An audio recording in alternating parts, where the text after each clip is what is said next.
সরাইলের মুসলমান হযরত আম্মা জান হাওয়া আলাইহিস সালাম ছিলেন হযরত আদম সফিউল্লাহর স্ত্রী। লাকাদ খালাকানাল ইনসানা ফি আহসানি তাকওয়িম, সুন্দর অবয়ব দিয়ে আল্লাহ তাকে বানিয়েছিলেন। সরাসরি আদম সফিউল্লাহকে আমার আল্লাহ নিজের কুদরতি হাতে নির্মাণ করেছিলেন। এই যে সুন্দর নাক দেখেন, চোখ দেখেন, কান দেখেন, মুখ দেখেন, ঠোঁট দেখেন, হাত দেখেন, পা দেখেন, নখ দেখেন, আমাদের যা কিছু আছে সব আল্লাহ নিজে কুদরতি হাতে নিজের ইচ্ছায় আল্লাহ বানিয়েছেন। এটা সৌন্দর্য আল্লাহ নিজে ইচ্ছা করে দিয়েছেন। এই জন্য পৃথিবীর সব কিছুর থেকে মানুষ সুন্দর। একবার জোরে বলা যাবে কি মারহাবা। কিন্তু মানুষের বাহ্যিক ভাবে যদি সুন্দর হয়, মানুষের আত্মা মাঝে মধ্যে অসুন্দর হয়ে যায়।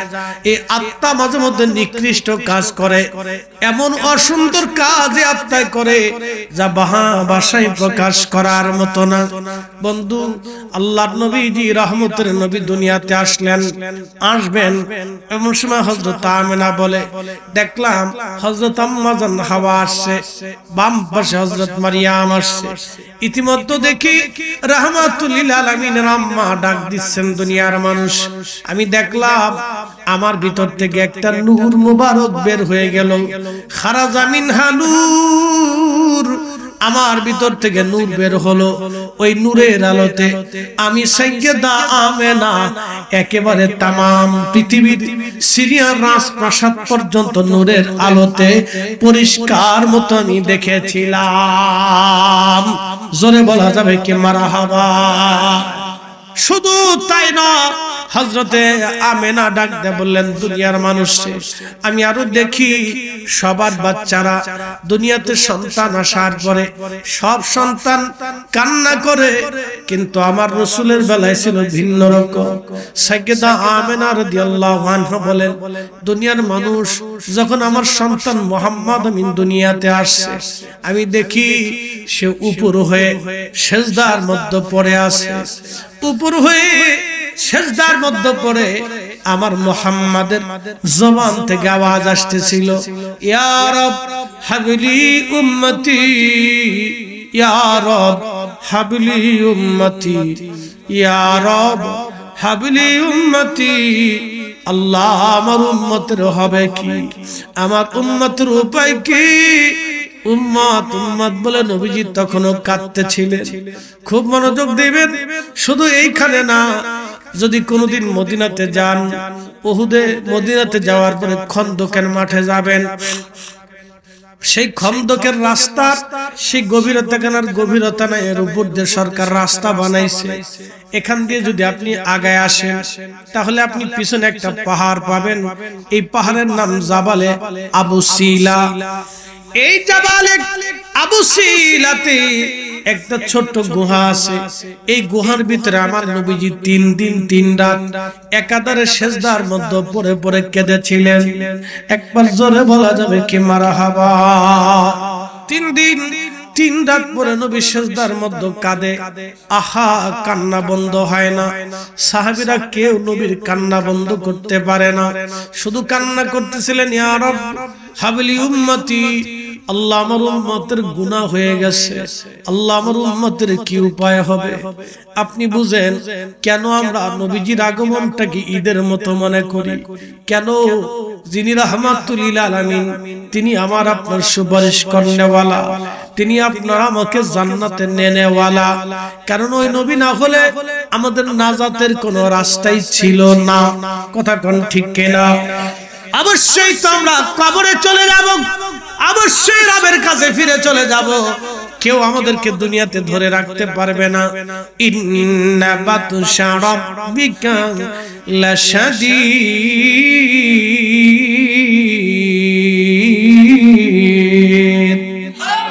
আল্লাহর ধরা বড় শক্ত ধরা, আল্লাহর ধরা বড় শক্ত ধরা, আল্লাহর ধরা বড় শক্ত ধরা। বাজান আমার খুব মনোযোগ দিবেন, আল্লাহ ধরবে ছাড়বে না। আজও ধরতে পারে, কালো ধরতে পারে, যখন ধরা আসবে তখন নিয়ে চলে যাবে, থাকার আর সুযোগ নাই। বাদশা চলে গেল, আমির চলে গেল, ওমরা চলে গেল, কোটি কোটি টাকার মালিক চলে গেল, কেউ কাউকে ধরে রাখতে পারে নাই। পৃথিবীর বড় বড় ডাক্তারি বিদ্যায় যারা পারদর্শী ডক্টর যারা ছিলেন তারাও কবরে চলে গেল, তাদের কেউ ধরে রাখতে পারে নাই। একদিন আমরাও চলে যাব, আমাদের কেউ ধরে রাখতে পারবে না। চলে যাব রবের কাছে, আল্লাহর কাছে চলে যাব, থাকার কোনো সুযোগ নাই।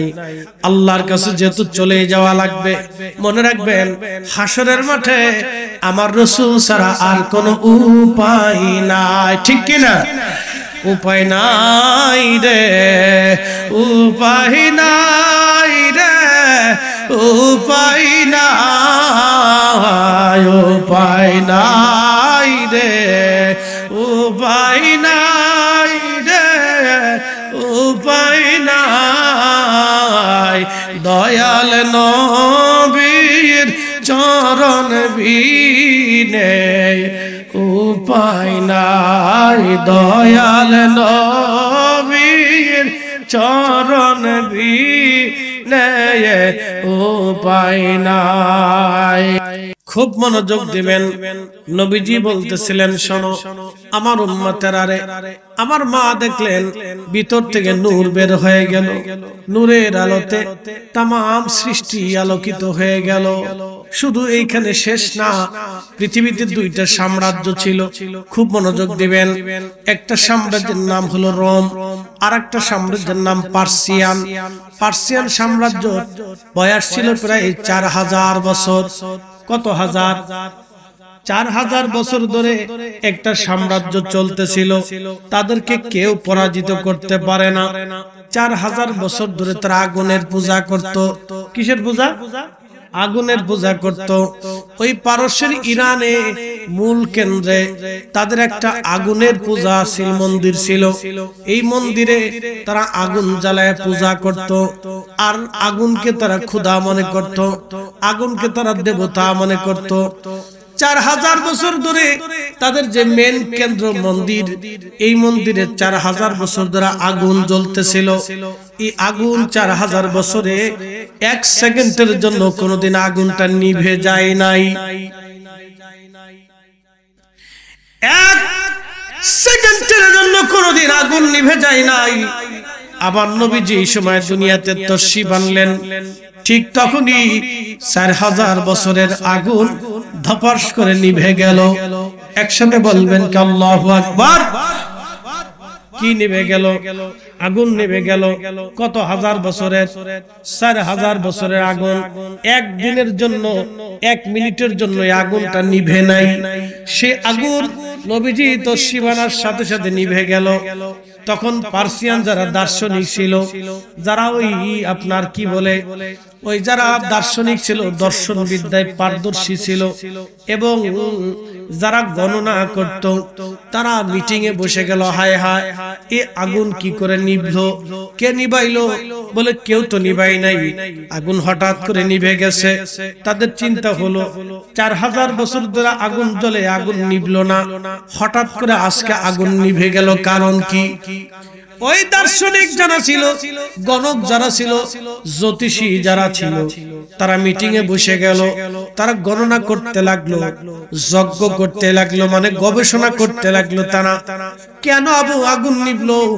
গবেষণা করার পরে দেখলো, হায় হায় আমাদের আগুনের সর্বনাশ হয়ে গেল।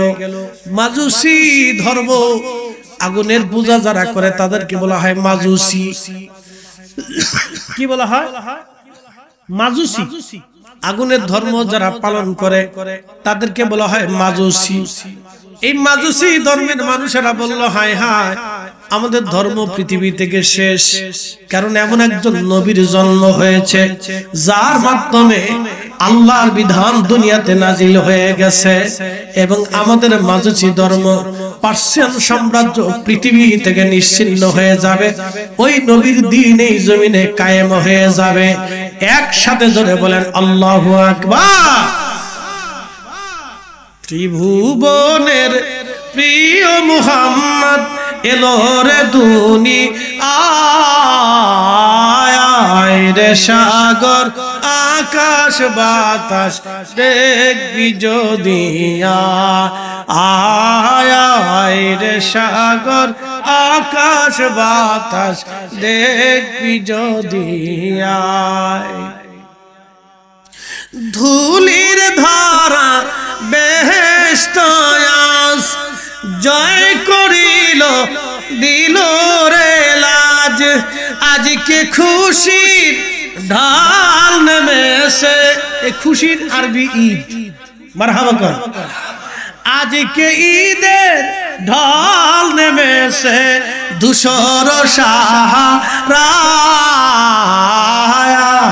রে সাগর আকাশ বাতাস দেখবি যদি আয় রে সাগর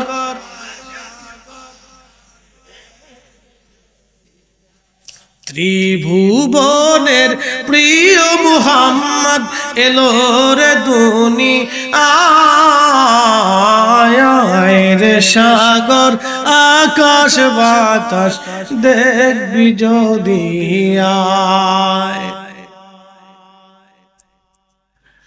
রোমান এম্পায়ার রোমান সাম্রাজ্য পৃথিবীর এত বড় সাম্রাজ্য ৭,০০০ বছর ধরে সেই সাম্রাজ্য চলমান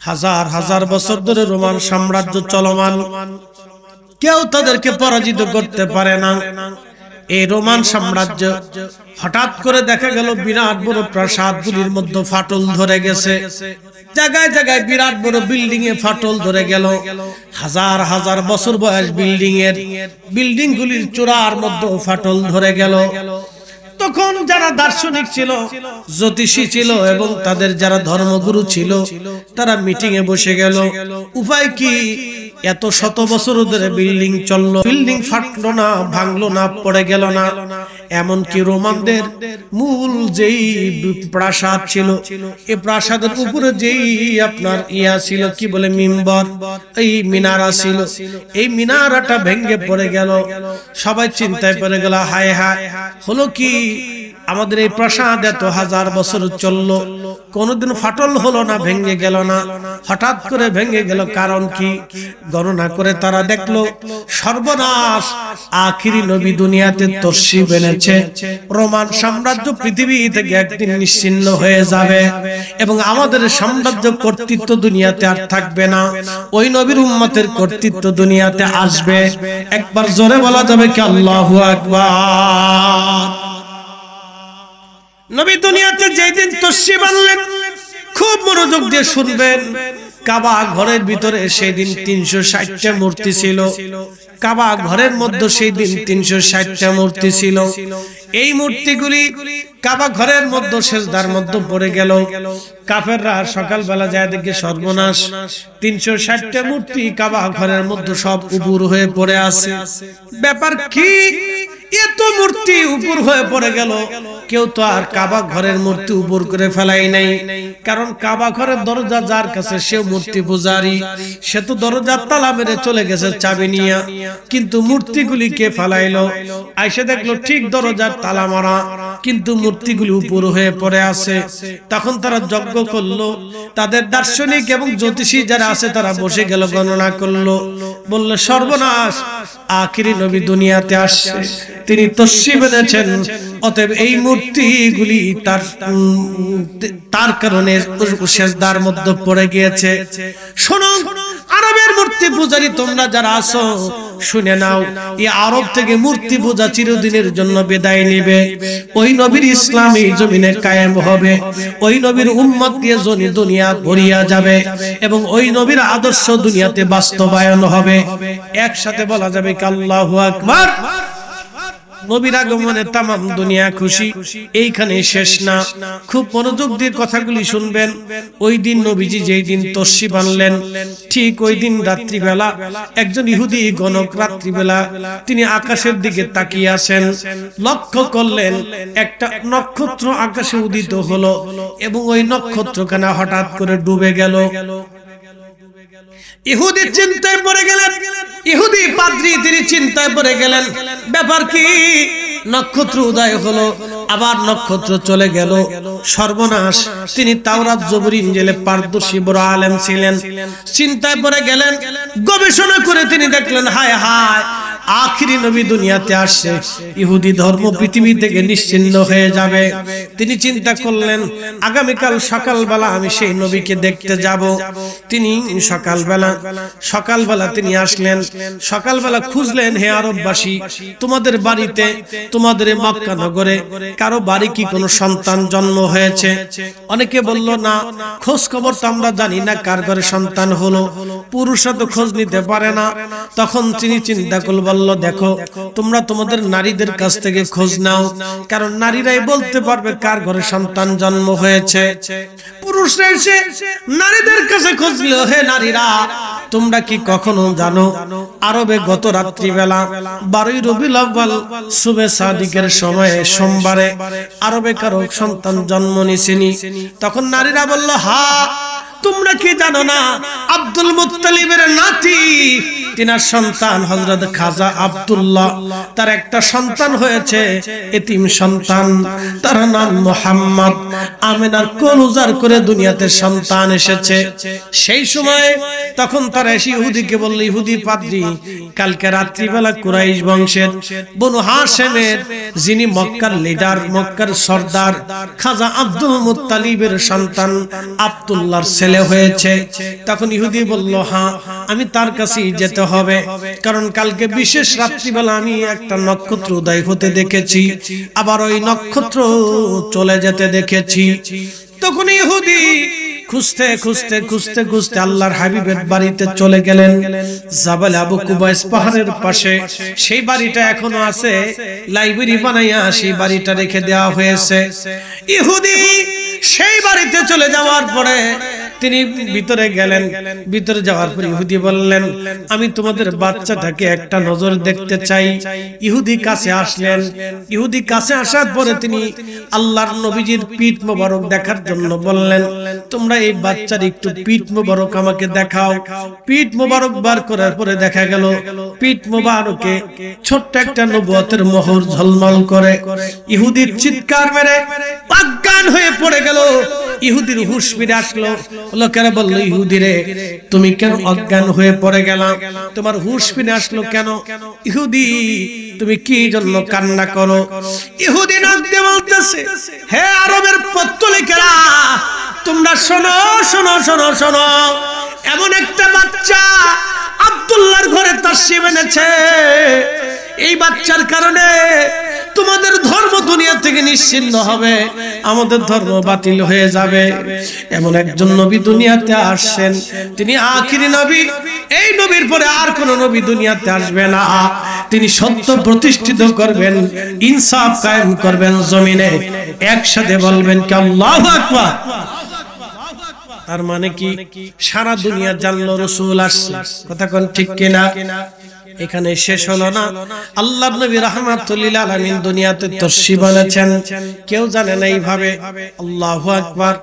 হযরত হালিমাতুস সাদিয়া রাদিয়াল্লাহু আনহা বলেন, দুনিয়ার মানুষ সুদূর তায়েফ থেকে ধাত্রী মা হওয়ার জন্য আমি মক্কাতুল মুকাররমায় তায়েফের মহিলাদের সাথে রওনা হলাম। আমার উট ছিল দুর্বল, গাধা ছিল দুর্বল। এই দুর্বল উট নিয়ে, প্রাণী নিয়ে আমি পিঠে চড়ে রওনা করলাম। আসতে লাগলাম। আস্তে আস্তে আস্তে আস্তে আমি যখন মক্কায় ঢুকি, তখন অন্যান্য নারীরা বাচ্চা কাচ্চা নিয়ে তারা তায়েফের দিকে রওনা হয়ে গেল। আমি মক্কায় আসলাম, খোঁজ নিলাম, জানলাম মক্কা নগরে আর কারো বাড়িতে কোনো সন্তান আর অবশিষ্ট নাই, সবাই সন্তান নিয়ে চলে গেছে। আমি চিন্তায় পড়ে গেলাম, তাহলে আমি কি একেবারে শূন্য ফিরে যাব? লোকেরা বলল, না, একটা এতিম বাচ্চা আছে, তার নাম মুহাম্মদ, মায়ের নাম আমেনা, বাবার নাম আব্দুল্লাহ, কিন্তু ছেলেটা এতিম, বাবা মারা গেছে, সে একেবারে এতিম। তোমরা তাকে নিতে পারো, কিন্তু বিনিময়ে কিছু পাবা না, কারণ এতিম, তার ভরণ পোষণ দেওয়ার মতো কেউ নাই।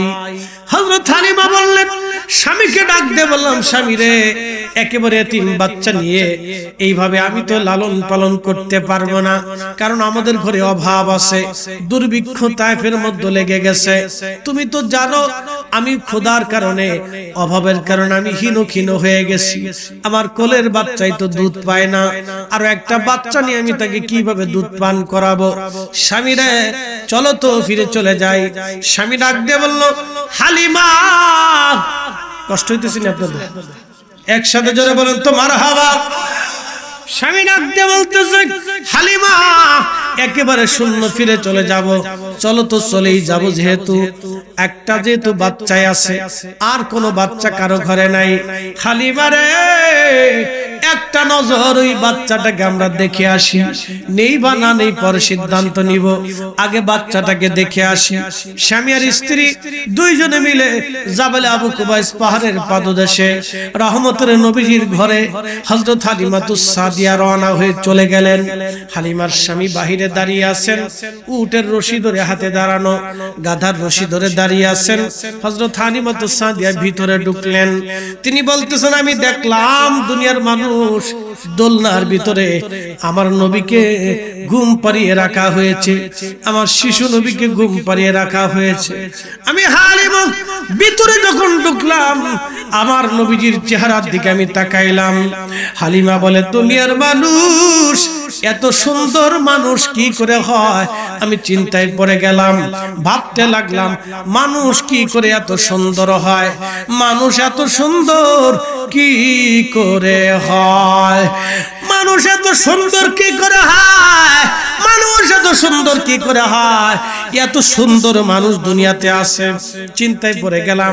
আমি দেখলাম তার গা মোবারকে একটা সবুজ পোশাক পরানো।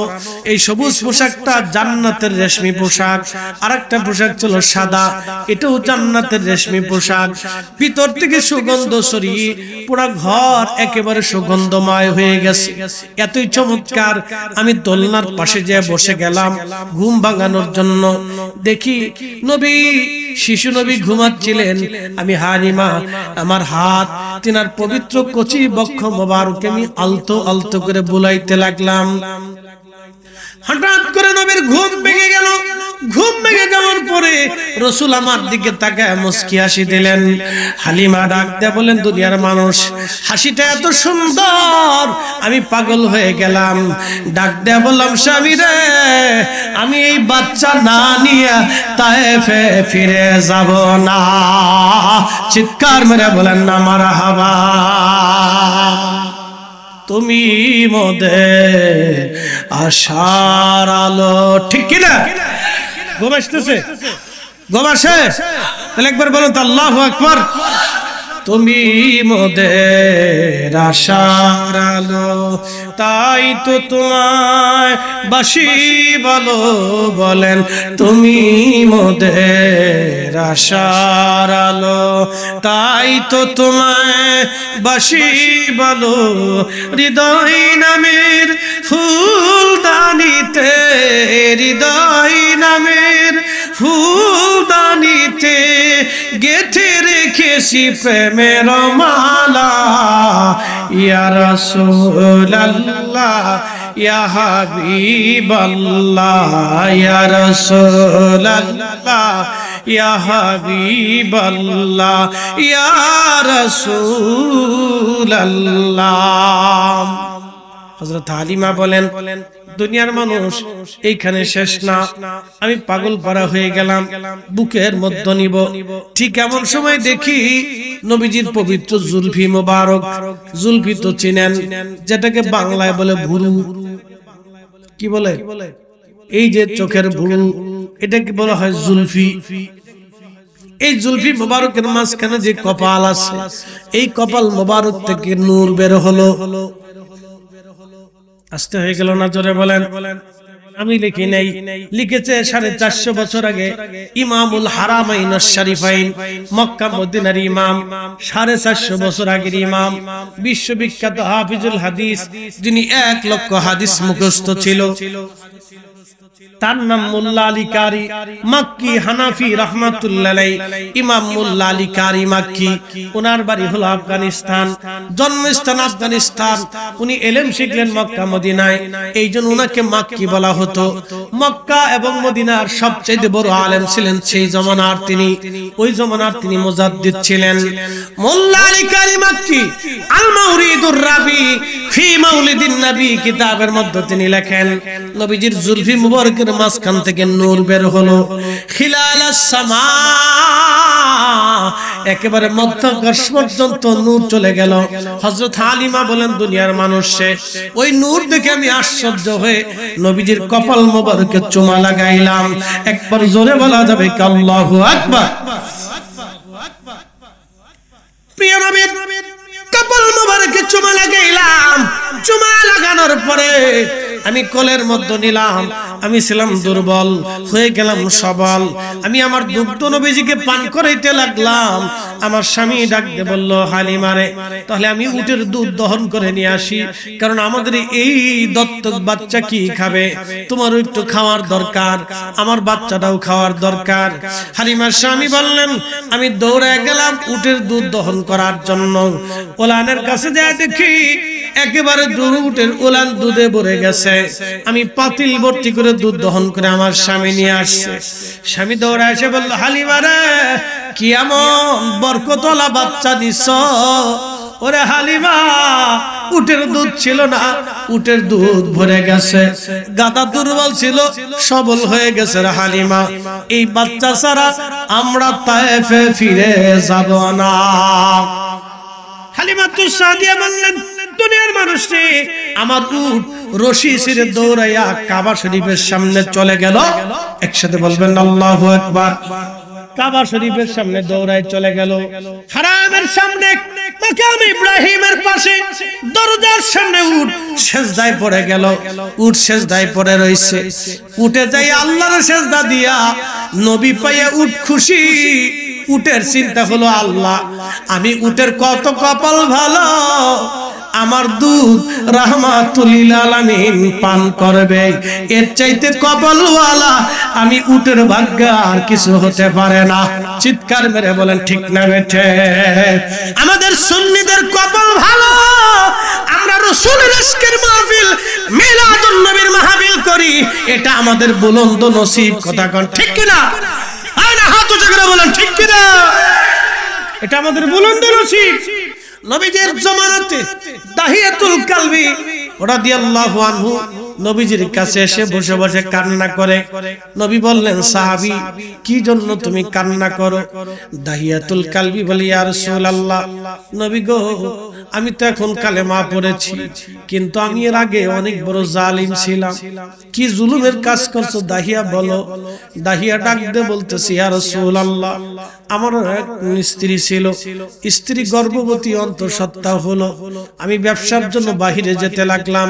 বিবিকে ডাক দিয়ে বললাম, বিবিরে যদি ছেলে হয় লালন পালন করবা, আর যদি মেয়ে হয় তাহলে জিন্দা কবর দিয়ে দেবা, কারণ আমার মেয়ের দরকার নাই, এই সমাজে আমার মেয়ে লাগবে না।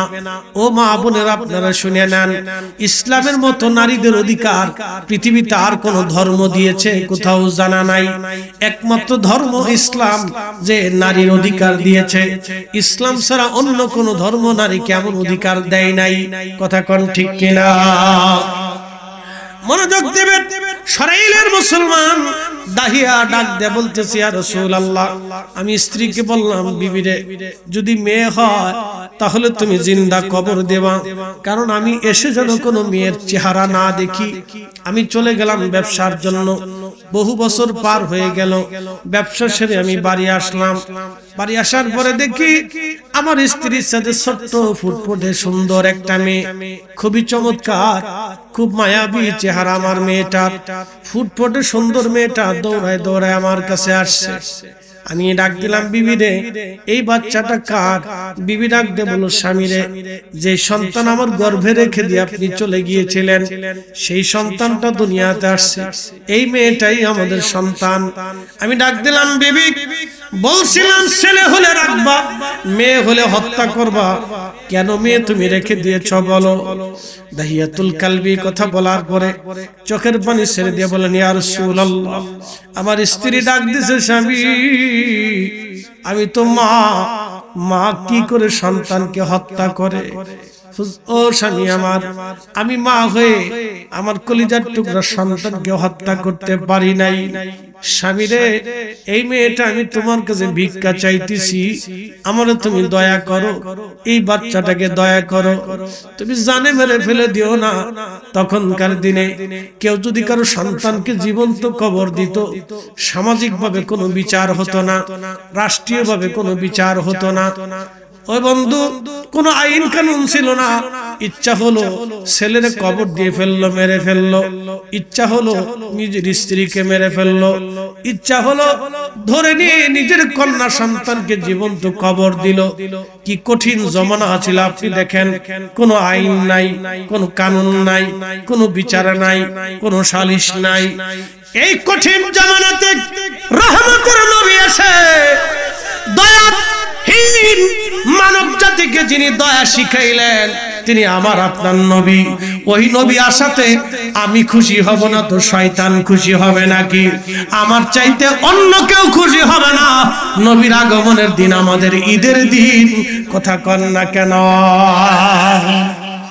খুব মনোযোগ দিয়ে কথা শুনবেন, ওয়াজ কিন্তু শেষ না। আল্লাহ নবী বললেন, তোমরা মানুষকে দয়া করো, আল্লাহ তোমাদেরকে দয়া করবে। খুব মনোযোগ দিবেন। আল্লাহ নবী রহমতের নবী বলতেছিলেন, এ দাহিয়া, এরপরে কি হলো বলো? দাহিয়াতুল কালবি বলতেছেন, ইয়া রাসূলুল্লাহ, নবীজি আমি চিন্তা করলাম স্ত্রীর সামনে থেকে তো বাচ্চা নেওয়া যাবে না। একদিন বিবিরে ফাঁকি দিয়ে বললাম, বিবিরে আমার মেয়েটাকে আমার কোলে দিয়ে দাও, আমি তাকে মেলার ভিতর থেকে বহু কিছু কিনে নিয়ে আসি, ঘুরে ফিরে নিয়ে আসি, আমার মেয়েটাকে নিয়ে আমি একটু আনন্দ দিয়ে আসি। বিবি আমাকে বিশ্বাস করে সন্তানটা আমার কাছে দিয়ে দিল। নবীজি আমি কাঁধে করে সন্তান নিয়ে রওনা করলাম। যেতে যেতে একেবারে মরুভূমির মাঝে চলে গেলাম। মেয়েটা বারবার বলতেছিল, আব্বু তুমি কি জন্য আমাকে মরুভূমিতে নিয়ে যাও? আমি বললাম, মেয়েরে কিছু পরেই বুঝতে পারবা আমি কেন তোমাকে নিয়ে যাচ্ছি। আমার মেয়েটা তখনও বুঝে নাই কিছু সময় পরে আমার জীবনে কি বয়ে আসতেছে। আল্লাহ বলেন, ওমা তাদরি নাফসুম মাযা তাকসিবু গাদা। মানুষ জানে না আগামী মুহূর্ত তার জন্য ভাগ্যে কি লেখা আছে। মানুষ জানে না আগামী সময় তার নসিবের মধ্যে কি লেখা আছে। শিখে যাবেন সরাইলবাসী, ইসলাম কত সুন্দর। নবীজি ডাক দিলেন, দাহিয়া রে, এরপরে কি বলো? দাহিয়া ডাক দে বলো, কাঁধে করে বাচ্চাটাকে নিয়ে যাচ্ছি আমি।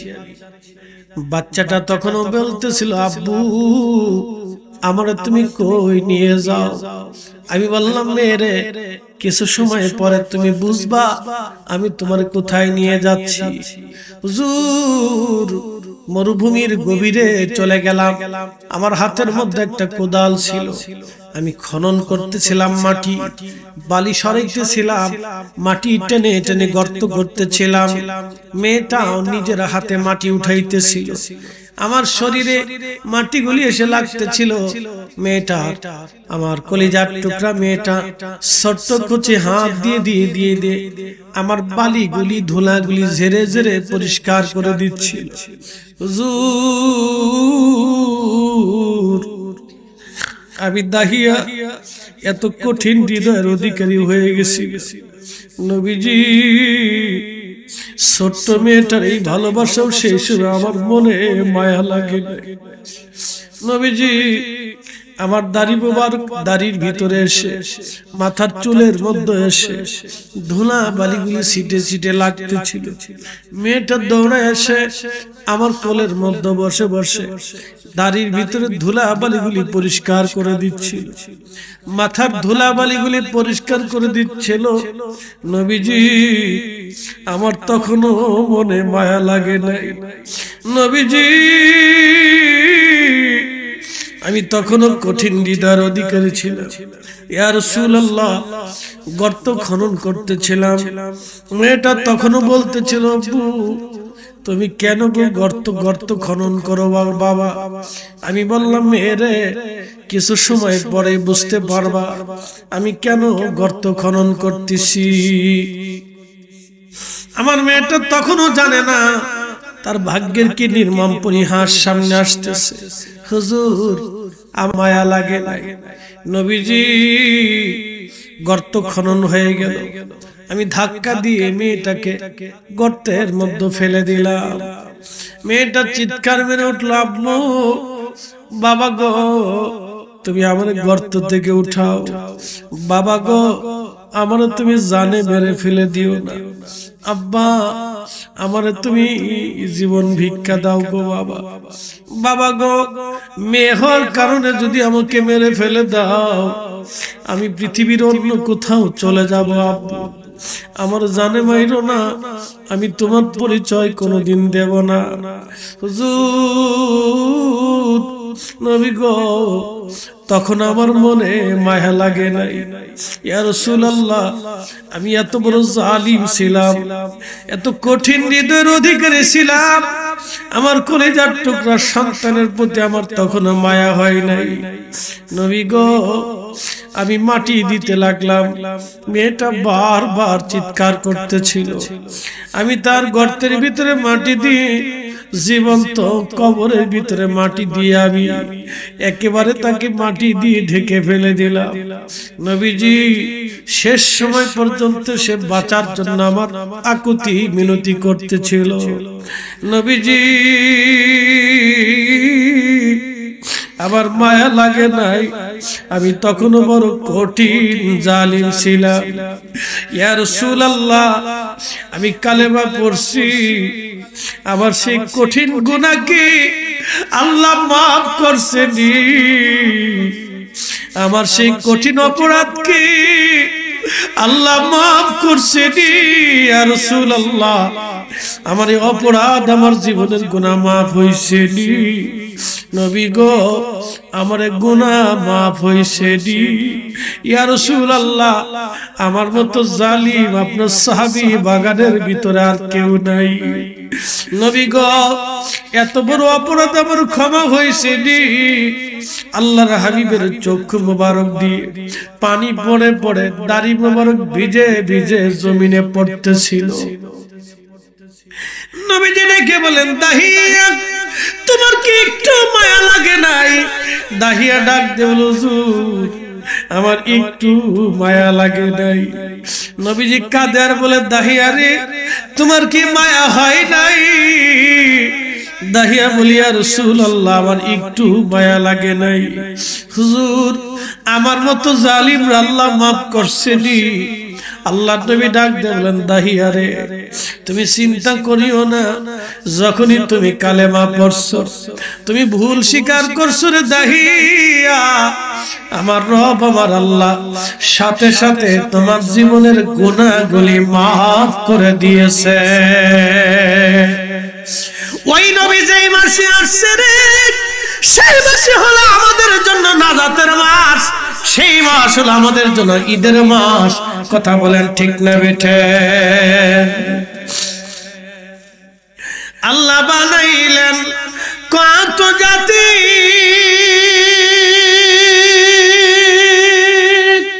হইল না তোর প্রেম প্রীতি, অবশেষে মানুষ বানায় প্রেমের কারণে। প্রেমের ডোরি বান্ধরে মদিনার শনে, আহা, প্রেমের ডোরি বান্ধরে মদিনার শনে। মানুষ বানাইছে আল্লাহ প্রেমের কারণে, বলেন, মানুষ বানাইছে আল্লাহ,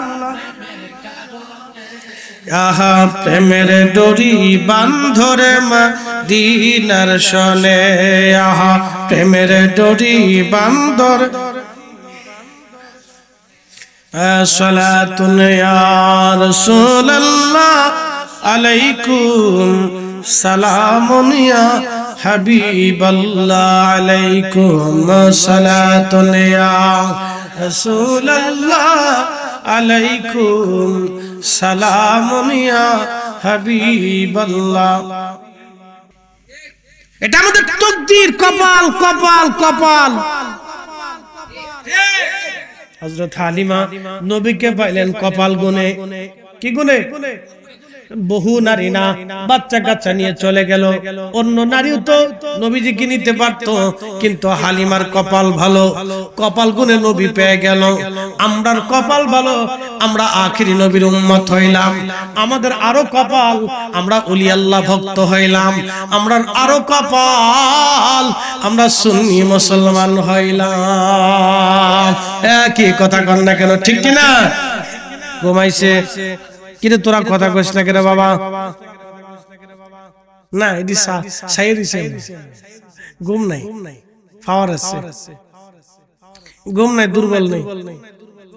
অনেকে চিন্তা করতেছেন হুজুর লম্বা বাড়াইতেছে, লম্বা হয়ে গেছে। আলোচনা কিন্তু 2 ঘন্টা বরাবর, একসাথে বলবেন না মারহাবা। 2 ঘন্টা বরাবর। ভাবতেছেন না রাত 12:30 বাজে গেছে, হাতে সময় কম, 5 মিনিটের ভিতরে আপনাদের সামনে নিয়ে আসতেছি। যারা বাইরে গেছেন চিন্তা করলেন পান একটা খেয়ে আসি, আর টান একটা দিয়ে আসি। পান একটা খেয়ে আসি, টান একটা দিয়ে আসি। তারা আর পান টান দরকার নাই। পান টান জোরে বলেন, পান টান, পান টান।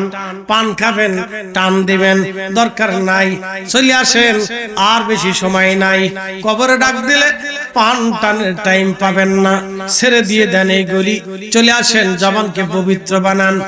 জবান পাক, চোখ পাক, হাত পাক, কান পাক, নাক পাক, দেহ পাক, রক্ত পাক, অন্তর পাক।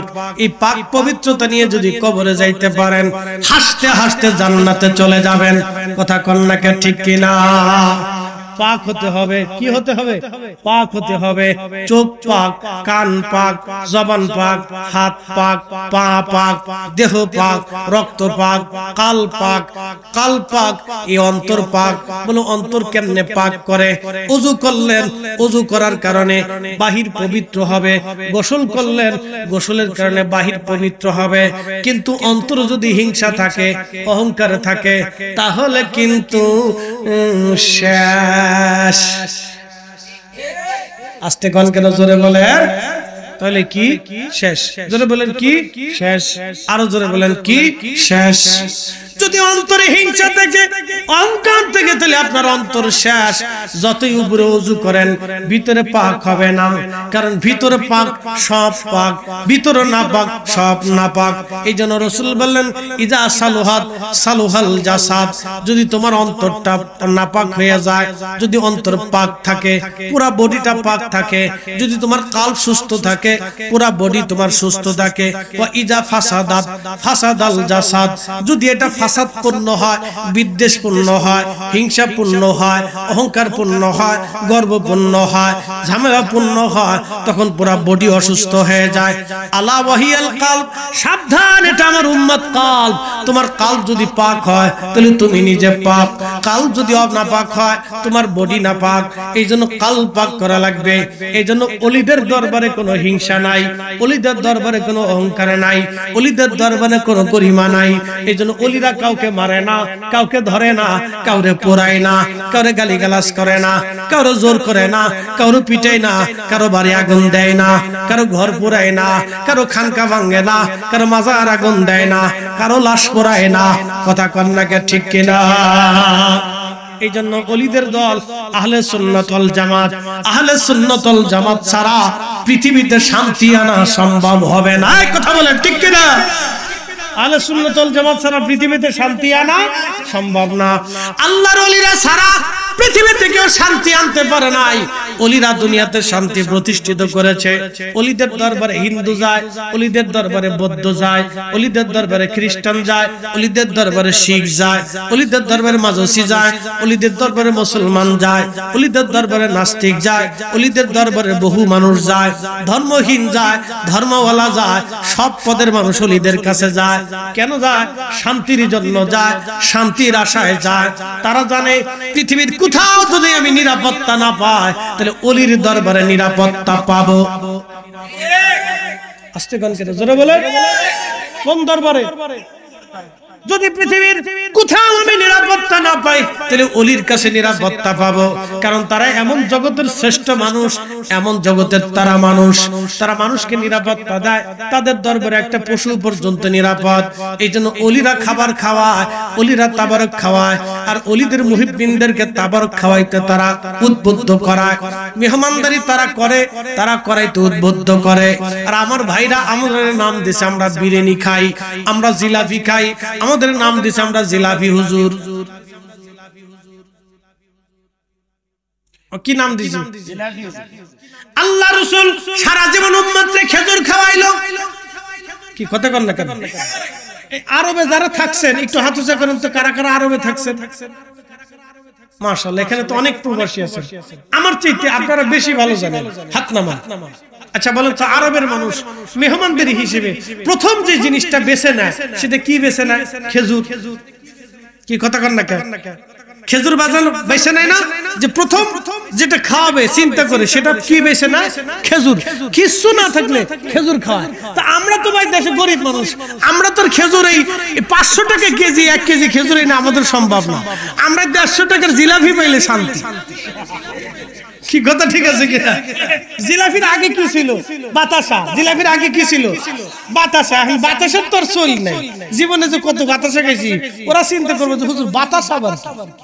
বাচ্চারা বাতাসা জীবনে দেখে নাই, ওরা বুঝবেও না। হ্যাঁ, বাতাসা ওরা বুঝতো না। আমরা খাইছি বাতাসা, খাইছি কলার পাতায় সিন্নি। ওখানে যদি বলছে কলার পাতা কি, ওরা খুঁজে এইটা আবার কি। কারণ ওরা জীবনে কলার পাতায় সিন্নি কোনোদিন খাই নাই। ওরা বুঝবে না যে এটার মজা কি। এটার মজা আলাদা। একবারে স্বাদের অরিজিনাল দুধ, অরিজিনাল চিনি, অরিজিনাল এই মিষ্টি, অরিজিনাল এই আপনার ধানের চাল দিয়ে পায়েস বানানো হইতো। এ সব ছিল অরিজিনাল, মজাও লাগতো অরিজিনাল, পাতাও ছিল অরিজিনাল। এখন দুধ খাই না ঢাকায় বুড়িগঙ্গার পানি খাই, বুঝি টুঝি। কি কথা ঠিক আছে না ভাই? যে দুধ খাই না বুড়িগঙ্গার পানি খাই, কোনো বুঝি টুঝি না যে কি অবস্থা দেশে চলতেছে। সব জায়গায় ভেজাল। দুধের ভিতরে পানি মেরে দিয়ে ভেজাল দিয়ে দেয়। খালি পানি মারে না ভাই, কোনো দুধের কোনো গিরান টিরান নাই, একবারে পাউডার মারি দিয়ে দুধ বানায় ফেলেছে। একবারে অরিজিনাল খাঁটি গাভীর দুধ। গাভীও খাঁটি হয়ে গেছে, চিন্তা করতে পারছেন? তারপরে ওরা বুঝায় যে গাভীর ভিতরে ভেজাল আছে। কি পাগলের দেশে বাস করে চিন্তা করে। তো সেই সময় আমরা মিষ্টি খাইতাম। তাহলে আরবের মানুষ, আরবের আলেমরা যারা মেহমানদের হিসেবে প্রথমেই খেজুর বেছে নেয়, তাহলে আরবের আলেম যারা, তারা হলো খেজুর হুজুর। কি কথা কর না কেন? আমরা জিলাপি খাই, এই জন্য জিলাপি হুজুর। মালয়েশিয়া গেলাম, আল্লাহু আকবার, প্রথম চাইনিজদের প্রথম মসজিদ, চাইনিজ মুসলমান প্রথম মসজিদ মালয়েশিয়া। গেলাম মালয়েশিয়া, আমি চিন্তা করলাম শত শত বছর আগের মসজিদ, একটু দেখে আসি। সেই মসজিদ দেখতে গেলাম মালাক্কাতে। আল্লাহু আকবার। সেই মসজিদের পাশে বিরাট একটা মিম্বর আছে, মিনারা আছে। ওই মিনারের উপরে দাঁড়ায়া আগে মুয়াজ্জিনরা আজান দিত, একসাথে কন্যা মারহাবা। ওই মিনারার উপরে দাঁড়ায় মুয়াজ্জিন আযান দিত। সেই মিনারা এখনো আছে। মসজিদ একবারে চাইনিজ কোয়ালিটি, চাইনিজ যেভাবে বাড়ি বানায় ওইভাবে মসজিদ বানানো হয়েছে। দেখতেও খুব সুন্দর দেখা যায়। মসজিদে নামাজ পড়তে গেলাম, মসজিদে নামাজ পড়লাম, খুব সুন্দর। পাশে যায় দেখি বিরাট বড় বড় ডেকসি। আমি বললাম ডেকসি কেন? বলে ডেকসি দিয়ে তাবারক রান্না করা হয়। প্রত্যেক জুমার দিনে এরা তাবারক রান্না করে মুসল্লিদেরকে খাওয়ায়। প্রত্যেক নামাজের পরে অনেক সময় খাওয়ায়। আমি এবার টেবিলের মধ্যে দেখলাম ফল রাখা, ফলের ভিতরে আছে কলা। কি আছে? কলা। আমি ভিডিও করে নি, আমার দিকে তাকান। ফলের ভিতরে আছে কলা। জিজ্ঞেস করলাম এই কলা কেন? তখন লোকেরা বলল, হুজুর এই মালয়েশিয়ার মানুষ নামাজ পড়লেই সবাই রে কলা খাওয়ায়, এরা কলা খাওয়ায়, মেহমানদারি করে। তা আমি বললাম, বাপ রে বাপ, দারুণ তো হইল, আমরা জিলাপি খাওয়াই, তাহলে আমরা হইলাম জিলাপি হুজুর। আরবের আলেমরা খেজুর খাওয়ায়, এজন্য তারা খেজুর হুজুর। আর মালয়েশিয়ার আলেমরা কলা খাওয়ায়, এই জন্য তারা কলা হুজুর। তার মানে বোঝা গেল আমাদের দেশে অসুস্থ রোগীর অভাব নাই, অনেক অসুস্থ। কি কথা কন না কেন, অনেক অনেক অসুস্থ। এই অসুস্থতা যে কবে শেষ হবে আমি জানি না। হ্যাঁ, এই দাদা ঠিক কইছে রে, দাদার ডায়াবেটিস নাই, চেহারায় বোঝা গেছে। মারহাবা কন না, আরেকটু জোরে বলেন না, মারহাবা। তাহলে কি মেহমানদারি চলবে না? জোরে বলেন, চলবে। যত পারেন হালাল টাকা দিয়ে জিলাপি আইনে একবার ভরিয়ে ফেলাবেন আর খাওয়াবেন, অসুবিধা নেই, কোনো নিষেধ নেই। খাওয়ান বেশি করে, বিরিয়ানি খাওয়ান, গরু জবাই দেন, মহিষ জবাই দেন। আপনাদের থেকে বইস জবাই দেন, গরু জবাই দেন, ছাগল দেন, উট দেন, দুম্বা দেন, যা পারেন জবাই দিয়ে, হালাল জিনিস জবাই দিয়ে, রান্না করে, বিরিয়ানি করে, খিচুড়ি করে খাওয়ান, বেশি খাওয়ান। নবী বলছেন, তুতঈমুত তাআম, তোমরা খাওয়াও, আমরা খাওয়াবো। কথা কন না, ঠিক কিনা? আমরা খাওয়াবো, খাবো। জোরে বলেন, খাওয়াবো, খাবো। সুন্নত, খাওয়াও সুন্নত, খাওয়ানো সুন্নত। মারহাবা কর না, আরো জোরে বল, আরো জোরে। চলবে মিলাদুন নবী? চলবে না? হাত উঁচু করে বলেন, মিলাদুন নবী চলবে? নারে তাকবীর, নারে রিসালাহ। মিলাদুন নবীর আলো, মিলাদুন নবী যেখানে, মিলাদ মাহফিল যেখানে, নারে তাকবীর, নারে গাউসিয়া। বাস শেষ, ওয়াজ শেষ। বিনা দলিলে আল্লাহ, জোরে বলেন, বিনা দলিলে আল্লাহ, বিনা দলিলে আল্লাহ, বিনা দলিলে নবী শ্রেষ্ঠ। কথা ঠিক কিনা? বিনা দলিলে নবী শ্রেষ্ঠ নবী, ঠিক কিনা? বিনা দলিলে নবীজির শ্রেষ্ঠ রহমত। কথা ঠিক কিনা? এই নিয়ামত রহমত যেই মাসে আইছে ওটি আমাদের ঈদের দিন। যখন মানা না মানে আমরা কি তো আসি, মানলেও ভালো, না মানলেও ভালো। আমার সন্তান পাই আমি খুশি, বাচ্চা পাইলে খুশি, টাকা পাইলে খুশি, দুনিয়া পাইলে খুশি হয়ে যাই। আর রসুল পাইলে আমি খুশি হব না তো শয়তান খুশি হবে? শয়তান তো ওই দিন বেশি কান্নাকাটি করছে। আল্লাহর নবী যেদিন আসছিল শয়তান এই দিন কি করছে? বেশি কাঁদছে। বাপরে বাপ, তার জীবনে কয়েকবার কাঁদছে। একবার ওয়াকানা মিনাল কাফিরিন বলে আল্লাহ যখন ঘোষণাদের তারাই দিছে ওই দিন কাঁদছে। আবার আদম আলাইহিস সালাতু ওয়াস সালাম রে যেদিন আল্লাহ নাজাত দিছিলেন সেদিন খুব কাঁদছে। রাসূল করিম যেদিন দুনিয়াতে আসছিল সেদিন খুব কাঁদছে। আর রহমতের নবীর উপরে সূরা ফাতিহা যেদিন নাযিল হয়েছে সেদিন খুব কাঁদছে, খুব কাঁদছে। নবীজি যেদিন দুনিয়াতে আসছে সেদিন শয়তান খুব কাঁদছে। আর तमाम মাখলুক খুশিতে আত্মহারা হয়ে গেছে। তো আমরা খুশিতে আত্মহারা হব না তো শয়তান হবে নাকি? আমরাই খুশি হব। কথা কন না, ঠিক কি না? এর চাইতে আমাদের ঈদ আর জীবনে কিছু হতে পারে? এখন তোমরা ঈদ কই পাইলা? আমাদের এই ঈদ ভাই শরীয়তের ঈদ না, আমাদের এই ঈদ হচ্ছে প্রেমের ঈদ। কি কথা কন না? কিসের ঈদ? প্রেমের। জোরে বলেন, কিসের? আরো জোরে বলেন, বুঝাই দিয়ে যায় কিসের। আমরা যদি শরীয়তের ঈদ বানাইতাম তাহলে নামাজ 2 রাকাত সেট করতাম, খুতবা সেট করতাম, তারপরে এই কুরবানির সময় না হয় গরু ছাগল কুরবানি দিই, এই সময় না মুরগি জবাই দিতাম। কিন্তু আমরা এটা করি নাই। আমরা জানি এটা শরীয়তের ঈদ না, এটা হলো প্রেমের ঈদ। কথা কন না, ঠিক কিনা? রাসূল পাওয়ার ঈদ, নবী পাওয়ার ঈদ। এর চাইতে বড় ঈদ উম্মতের জীবনে আর হতে পারে? এর চাইতে খুশি উম্মতের জীবনে আর কিছু নাই। এখন কেউ ফাইলি ফাইলো, না ফাইলি না ফাইলো, কেউ কে আমি পাই না। তো না পাইলে ভাই জোর করে পাওয়ানো যাইত না। আপনি না পাইলে চশমা খুলেন, আর নাইলে পাওয়ার হলো চশমা লাগান। তো চশমা কোন কালের ভিতরে? রাসূল প্রেমের চশমা লাগাবেন, ঠিক কিনা? মাকালের ফল দেখতে ভালো, উপরে লাল নীল ভিতরে কালো। মাকালের ফল দেখছেন নি? মাকালের ফল দেখছেন নি?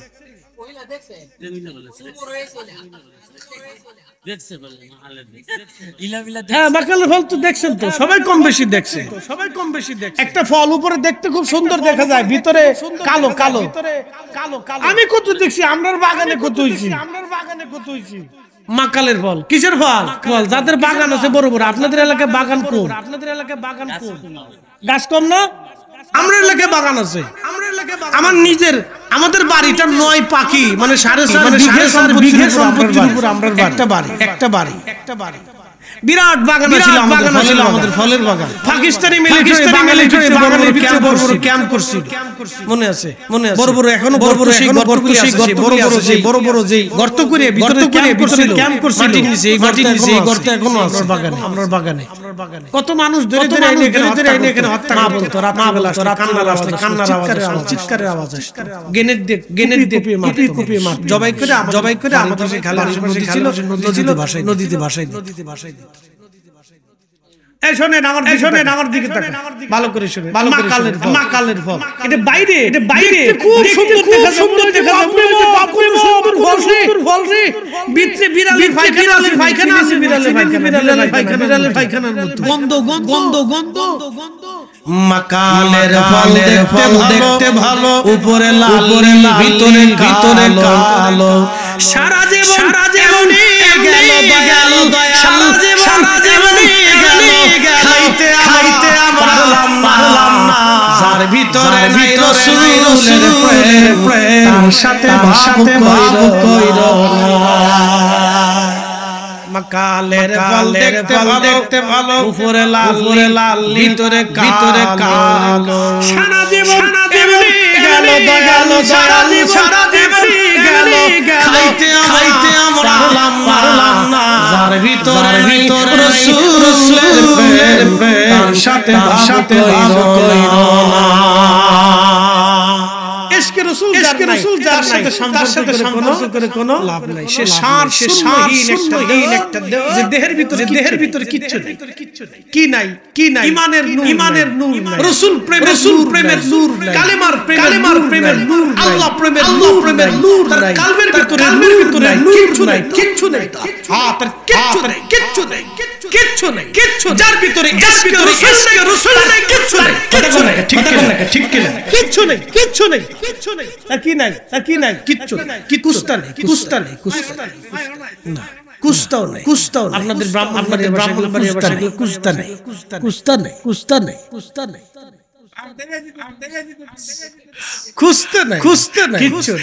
আল্লাহ আমাদেরকে ইশকে রাসূল আমাদের কলিজাকে জিন্দা আল্লাহ বানায়। আমিন। আরশ সে জিয়াদা মর্তবা রওজা রাসূলুল্লাহ কা নসিরা জানোয়ার গুনাহগার কি লাখো সালাম ইয়া নবী।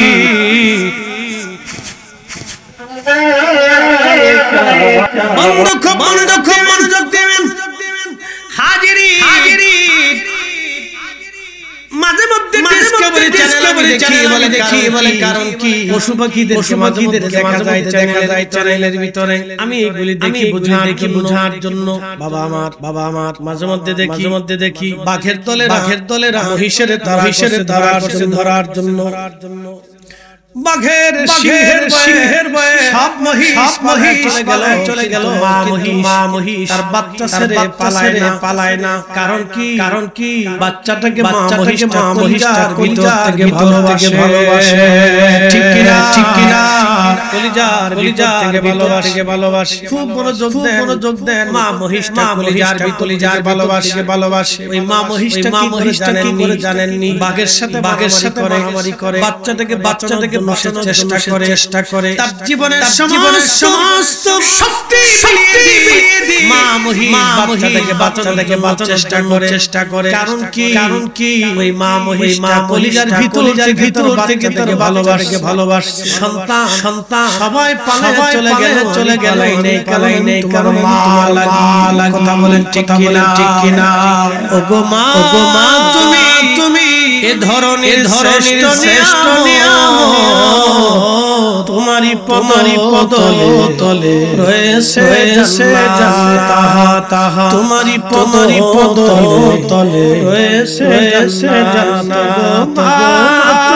তুমি এ ধরনের শ্রেষ্ঠ নিয়ামত তোমারই পদ তলে রয়েছে জান্নাত তোমারই পদ তলে রয়েছে জান্নাত ঘরের ভিতরে ভাব আসুক দরিদ্রতা আসুক আপনার রুটি রুজি না থাকে কষ্ট দিবেন না নিজে খাবেন না খাওয়াবেন কাপড় যদি সিরা আমাকে পরেন কাপড় ভালো কাপড় চেষ্টা করবেন কারণ মা আল্লাহর নবী বলেন আমার উম্মতরা শোনো এমন আমার উম্মত পিতা মাতা পাইলো খেদমত করে বাবা মার কাছ থেকে জান্নাত নিয়ে নিতে পারলো না আমার এই উম্মত যেন ধ্বংস হয়ে যায় আমার এই উম্মত ধ্বংস হয়ে গেছে বাবা মা পাইলো কিন্তু জান্নাত নিতে পারলো না আমার এই উম্মত ধ্বংস হয়ে গেল এ বন্ধু খুব মনোযোগ দিবেন মা মায়ের কলিজাতে 100 ভাগ দয়ার ভিতরে 1 ভাগ দয়া এক ভাগ দয়া থেকে মার ভিতরে আল্লাহ দয়া দিয়ে দিলেন জোরে বলা যাবে হাওয়া এটার নাম ভালোবাসা বলেন এটার নাম কি ভালোবাসা যদি না থাকতো পৃথিবী ধ্বংস হয়ে যায় এইজন্য দয়া যদি না থাকতো সৃষ্টি ধ্বংস হয়ে যায় এইজন্য আল্লাহ বলেন আমার বান্দারা তোমরা যদি দয়া করো আল্লাহ তোমাদেরকে দয়া করবে আর তোমরা যদি দয়া না করো আল্লাহ তোমাদেরকে দয়া করবে না আল্লাহ বানাইলেন কত জাতি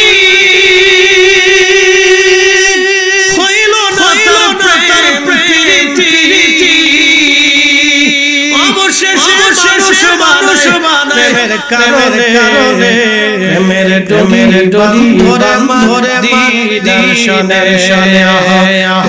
প্রেমের ডোরি ধরে দিদার শনে মানুষ বানাইছে আল্লাহর কারণে বলে मेरे डोरी धरे